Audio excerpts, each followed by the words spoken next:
munisipyo sa lungsod sa Siucon, hayan inagurahan na. Atong ubanan si Lidimir Iluya sa pagsudong sa bagong kalambuan sa maong lungsod. Hayan inagurahan na karong katapusan sa Mayo ang bagong 3-story municipal hall building sa lungsod sa Siucon nga ni kantidad og 73 milyones ka pesos. Ana-ana karon sa finishing stage ang construction sa maong state-of-the-art nga edipisyo. Si Mayor Julius Lobregas ang midapit sa pag-uban kanila sa pag-inaugurar pohon niini sa katapusan ning bulana. Sumala niya nga kini bunga sa pagpaningkamot sa lokal nga kagamhanan sa Siucon aron makabaton og bag-ong munisipyo ang katawhan sa lungsod. Gibutyag niya nga kini nga proyekto gipunduhan pinaagi sa pagpahat og pondo sa LGU Siucon matag tuig. Nagpasalamat po siya ngadto sa kagamahanang probinsyal sa pagpangulo ni Governor Roberto Uy, din iyang gibutyag nga mihatag usab og dakong pondo isip tabang alang sa maong proyekto. Inyong makita karon nga ang atong munisipyo, bagong munisipyo nga gitukod sa atong lungsod, hapit na gyud mahuman no, ato ning pag-inaugurahan within this month, probably mga last week of karon nga bulana sa Mayo. So kini bunga kini sa pag ningkamot nato sa local government unit nga makapatukod kita og bagong edipisyo, bagong munisipyo para sa atong katawan sa lungsod sa Siucon.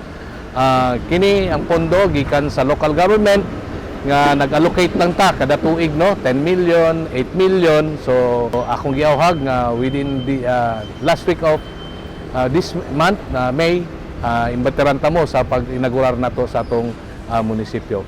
Ug gawas niya na mapasalamaton ako sa atong mahal nga gobernador na nakita nato sa nagkalain-lain mga barangay nga daghan kay mga projects nga iyang gibubo dinhi sa lungsod sa Siucon uban sa atong congressman nga si Isagani Amatong no. Mato ni Engineer Josephine Hamolod, OYC MPDC, nga gisugdan ang pagtukod ni ini ning adtong 2017 diin matag tuig gigahinan kinig pondo gikan sa capital outlay funds sa lokal nga kagamhanan.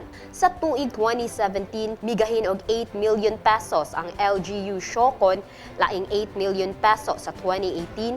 Diin ining tuiga mihatag usab og 3 million pesos ang kagamhanang probinsyal, 9 million pesos ang gigahin na usab sa 2019 ug 11 million pesos sa 2020. Sigo ni Engineer Hamolod nga nakadawat pud sila og dugang 5 million pesos gikan sa probinsyal nga kagamhanan alang sa pagtaod sa mga glass windows niini. Samtang midugang pa sila og supplemental budget nga 5 million pesos alang sa hingpit nga paghuman sa maong edipisyo. Ang bagong LGU main building sa Siucon, 4 years in the making ni siya. Gisugdan na mo in year 2017. The project cost of the new LGU main building was initially 73 million.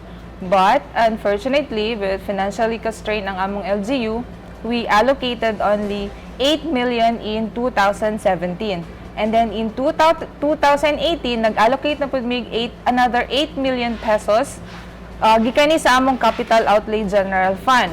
And then, with the help of the provincial government of Zamboanga del Norte, naghatag silang financial assistance in the amount of 3 million pesos. And then in 2019, nag-allocate na po another 9 million pesos from our capital outlay. And then in 2020, nag-allocate na po another 11 million gikan naghapon sa among capital outlay. And then the province of Zamboanga del Norte, with our request for assistance para matauran og glass, tibuok glass ang among bagong main building, naghatag ang province og 5 million pesos. And then, para mahuman na gyud ang amoang main building, nag-supplemental kami og another 5 million pesos para mahuman kini. And then, ang among main building nga 4 years in the making, we are hoping nga in this month of May, maka-transfer na gid mi, maka-groundbreaking na gid mi, og magsugod na gid ang among operation sa among bagong new main building. Tawhan ning atong lalawigan sa Zamboanga del Norte aron ma-update kamo sa tinuod nga mga balita ning atong lalawigan. I-like o i-follow lamang ninyo ang Facebook page sa Provincial Information Center sa Buanga del Norte o i-share kining maong mga balita aron daghan sa itong mga katawhan, makabalos kamaturan kung unsa na ang dagan ning atong katilingban. Mag-comment usab kamo aron among mahibalan ang inyong mga mulog opinyon sa nangapagi. Mapadayon ang kapsay sa pagdumala o pagdala sa rinda ning atong pangagamanan.